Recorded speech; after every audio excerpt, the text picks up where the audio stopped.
ಇನ್ನೊಂದು ಕಡೆ ಪ್ರತಿಭಟನೆಯ ಹೊಳೆ. ಸಿಎಂ ಡಿಕೆಶಿಗೆ ಸಂಪುಟ ವಿಸ್ತರಣೆ ಬಳಿಕವೂ ಕೂಡ ಟೆನ್ಷನ್ ಮುಗಿತಾ ಇಲ್ಲ. ಒಂದ್ ಕಡೆ ಬಂಡಾಯ, ಮತ್ತೊಂದು ಕಡೆ ಖಾತೆ ಹಂಚಿಕೆ ತಲೆನೋವು. ಕೆಲ ನೂತನ ಸಚಿವರಿಂದ ಇಂಥದ್ದೇ ಖಾತೆ ಬೇಕು ಅನ್ನುವಂಥ ಒಂದು ಒತ್ತಾಯ. ಸಿದ್ದು ಸಂಪುಟದಲ್ಲಿದ್ದ ಪ್ರತ್ಯೇಕರಿಗೆ ಹಳೆಯ ಖಾತೆಯೇ ಕೊಡೋದಕ್ಕೆ ಈಗ ಡಿಕೆ ಪ್ಲಾನ್ ಮಾಡ್ಕೊಂಡಿದ್ದಾರೆ. ಖಾತೆ ಹಂಚಿಕೆ ನಂತರವೂ ಕೂಡ ಸಚಿವರ ಬಂಡಾಯ ಶುರುವಾಗುವಂಥ ಆತಂಕ ಕೂಡ ಎದುರಾಗಿದೆ. ಹೀಗಾಗಿ ಅಳೆದು ತೂಗಿ ಎಚ್ಚರಿಕೆಯಿಂದ ಹೆಜ್ಜೆಯನ್ನು ಇಡಬೇಕಾಗುತ್ತೆ. ಸದ್ಯ ಜಿಲ್ಲೆಗಳ ಉಸ್ತುವಾರಿ ಕೊಟ್ಟು ಸಮಾಧಾನ ಪಡಿಸುವಂಥ ಕೆಲಸಕ್ಕೂ ಕೂಡ ಮುಂದಾಗಬೇಕಾಗಿದೆ. ನಿಗಮ ಮಂಡಳಿ ಅಧ್ಯಕ್ಷ ಸ್ಥಾನ ಕೂಡ ಕೆಲವರಿಗೆ ಕೊಡಬೇಕಾಗತ್ತೆ. ಒಂದಿಷ್ಟು ಜನರಿಗೆ ಬೇರೆ ಬೇರೆ ಹುದ್ದೆಗಳನ್ನು ಕೊಟ್ಟು ಸಮಾಧಾನ ಪಡಿಸುವಂಥ ಕೆಲಸಗಳನ್ನು ಕೂಡ ಮಾಡಬೇಕಾಗತ್ತೆ. ಎಲ್ಲ ರೀತಿಯಲ್ಲೂ ಅಳೆದು ತೂಗಬೇಕಾಗತ್ತೆ. ಇದರ ಬಗ್ಗೆ ಇನ್ನಷ್ಟು ಡೀಟೇಲ್ಸ್ ಕೊಡ್ತಾರೆ ನಮ್ಮ ಪ್ರತಿನಿಧಿ ಹನುಮಂತರಾಜು. ಈಗ ಲೈವಲ್ಲಿ ಜಾಯ್ನ್ ಆಗಿದ್ದಾರೆ.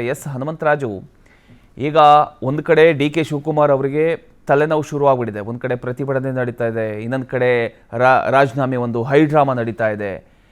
ಈಗ ಇನ್ನೊಂದು ಕಡೆ ಕೆಪಿಸಿಸಿ ಕಚೇರಿಯಲ್ಲಿ ಒಂದು ಸಮಾಧಾನ ಮಾಡುವಂಥ ಪ್ರಯತ್ನ ಕೂಡ ನಡೀತಾ ಇದೆ.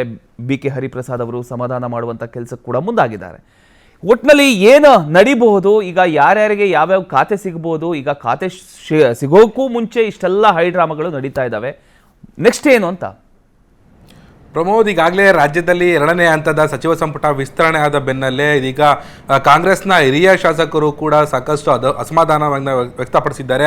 ನಾವು ಮೂಲ ಕಾಂಗ್ರೆಸ್ಗರಿದ್ದೇವೆ, ನಮ್ಮನ್ನು ಕಡೆಗಣಿಸಲಾಗಿದೆ, ಸಚಿವ ಸಂಪುಟದಲ್ಲಿ ನಮ್ಮ ಹೆಸರು ಕೊನೆ ಹಂತದವರೆಗೂ ಇತ್ತು, ಯಾವ ಕಾರಣಕ್ಕೆ ನಮ್ಮ ಹೆಸರು ಬಿಡಲಾಗಿದೆ, ನಮಗೆ ಸ್ಪಷ್ಟೀಕರಣ ಬೇಕು ಅಂತೇಳಿ ಈಗ ಏನು ಸಚಿವ ಸ್ಥಾನ ವಂಚಿತ ಆಕಾಂಕ್ಷಿಗಳೇನಿದ್ದಾರೆ, ಶಾಸಕರೇನಿದ್ದಾರೆ, ಅವರು ಸಾಕಷ್ಟು ಅಸಮಾಧಾನವನ್ನು ಹೊರಹಾಕ್ತಿದ್ದಾರೆ. ಅದ್ರ ಜೊತೆಗೆ ಅವರ ಕಾರ್ಯಕರ್ತರು ಜೊತೆಗೆ ಬೆಂಬಲಿಗರು ಕೂಡ ಸಾಕಷ್ಟು ರಾಜ್ಯಾದ್ಯಂತ ಹೋರಾಟ ಮತ್ತು ಪ್ರತಿಭಟನೆಯನ್ನು ಮಾಡ್ತಾ ಇದ್ದಾರೆ. ಒಂದು ಕಡೆ ನಿನ್ನೆ ಏನು ಖುದ್ದಾಗಿ ಡಿ ಕೆ ಶಿವಕುಮಾರ್ ಅವರು ಹೇಳ್ತಿದ್ರು, ಯಾರು ರಾಜೀನಾಮೆಗೆ ಯಾವ ಶಾಸಕರು ಮುಂದಾಗ್ತಾರೋ ಅದನ್ನು ನಾನು ಕೂಡಲೇ ಅಕ್ಸೆಪ್ಟ್ ಮಾಡ್ತೀನಿ, ಆ ಕ್ಷಣದಲ್ಲಿ ಅಕ್ಸೆಪ್ಟ್ ಮಾಡ್ತೀನಿ, ನನಗೆ ಬೆದರಿಕೆ ಹಾಕೋ ರಾಜೀನಾಮೆ ಅನ್ನೋ ಬೆದರಿಕೆ ಹಾಕೋ ತಂತ್ರಕ್ಕೆ ನಾನು ಮಣಿಯೋಲ್ಲ ಅನ್ನೋದು ರೀತಿಯಲ್ಲಿ ಡಿ ಕೆ ಶಿವಕುಮಾರ್ ಈಗಾಗಲೇ ಹೇಳಿದ್ರು. ಅದಾದ ನಂತರದಲ್ಲಿ ನಿನ್ನೆ ನಡೆದಂಥ ಕೆಪಿಸಿಸಿ ಕಚೇರಿಯಲ್ಲಿ ನಡೆದಂಥ ಪ್ರತಿಭಟನೆಯಲ್ಲಿ ಎಲ್ಲರ ಏನು ವಿಜಯನಗರ ಶಾಸಕರಾದಂತಹ ಏನು ಎಂ ಕೃಷ್ಣಪ್ಪ ಅವರು ಜೊತೆಗೆ ದಿನೇಶ್ ಗುಂಡೂರಾವ್ ಅವರ ಬೆಂಬಲಿಗರಾದಂಥ ಕಾರ್ಯಕರ್ತರನ್ನು ಮನವೊಲಿಸೋಕ್ಕೂ ಕೂಡ ಏನು ಬಿ ಕೆ ಹರಿಪ್ರಸಾದ್ ಅವರು ಮುಂದಾದರು.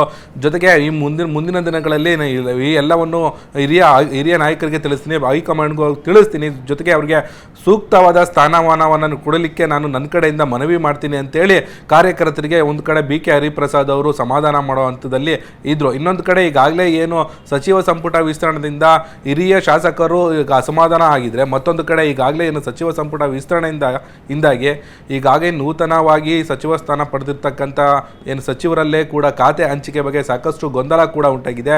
ನಮಗೆ ಇಂಥದ್ದೇ ಖಾತೆ ಬೇಕು ಅಂತ ಕೂಡ ಈಗ ಹಿರಿಯ ಶಾಸಕರು ಕೂಡ ಪಟ್ಟಣ ಹಿಡಿದಿದ್ದಾರೆ. ಒಂದು ಕಡೆ ಇಲ್ಲಿ ಅಸಮಾಧಾನ ಸ್ಫೋಟ ಡಿ ಕೆ ಶಿವಕುಮಾರ್ ಅವರಿಗೆ, ಮತ್ತೊಂದು ಕಡೆ ಇಂಥದ್ದೇ ಖಾತೆಯನ್ನು ಕೊಡಬೇಕು ಅಂತೇಳಿ ಸ್ವಲ್ಪ ಬಿಗಿ ಪಟ್ಟಿ ಹಿಡಿದಿರೋದು. ಈ ಎರಡನ್ನ ಡಿ ಕೆ ಶಿವಕುಮಾರ್ ಅವರು ಯಾವ ರೀತಿಯಲ್ಲಿ ಹ್ಯಾಂಡಲ್ ಮಾಡ್ತಾರೆ, ಜೊತೆಗೆ ಈಗಾಗಲೇ ಮಹಿಳಾ ಕೋಟಾದಲ್ಲಿ ಮಹಿಳಾ ಪ್ರಾತಿನಿಧ್ಯ ಕೊಟ್ಟಿಲ್ಲ ಅನ್ನೋ ಕೂಗು ಕೂಡ ಸಾಕಷ್ಟು ಕೇಳಿ ಬರ್ತಿದೆ. ಈ ಎಲ್ಲವನ್ನು ಯಾವ ರೀತಿಯಲ್ಲಿ ಸಮರ್ಥವಾಗಿ ಹ್ಯಾಂಡಲ್ ಮಾಡ್ತಾರೆ, ಜೊತೆಗೆ ಟ್ರಬಲ್ ಶೂಟರ್ ಆಗಿರ್ತಕ್ಕಂಥ ಡಿ ಕೆ ಶಿವಕುಮಾರ್ ಅವರು ಮುಂದಿನ ದಿನಗಳಲ್ಲಿ ಉಳಿದಿರ್ತಕ್ಕಂಥ ಎರಡು ವರ್ಷದ ಅವಧಿಯಲ್ಲಿ ಯಾವ ರೀತಿಯಲ್ಲಿ ಇವೆಲ್ಲವನ್ನು ಹ್ಯಾಂಡಲ್ ಮಾಡಿ 2028ರ ವೇಳೆಗೆ ಮುಂದಿನ ಚುನಾವಣೆಗೆ ಯಾವ ರೀತಿ ತಯಾರಿ ನಡೆಸ್ತಾರೆ ಅನ್ನೋದು ಸಾಕಷ್ಟು ಕುತೂಹಲ ಮೂಡಿಸಿದೆ. ಪ್ರಮೋದ್, ಥ್ಯಾಂಕ್ ಯು ನಿಮ್ಮೆಲ್ಲ ಮಾಹಿತಿಗಾಗಿ ಹನುಮಂತರಾಜು.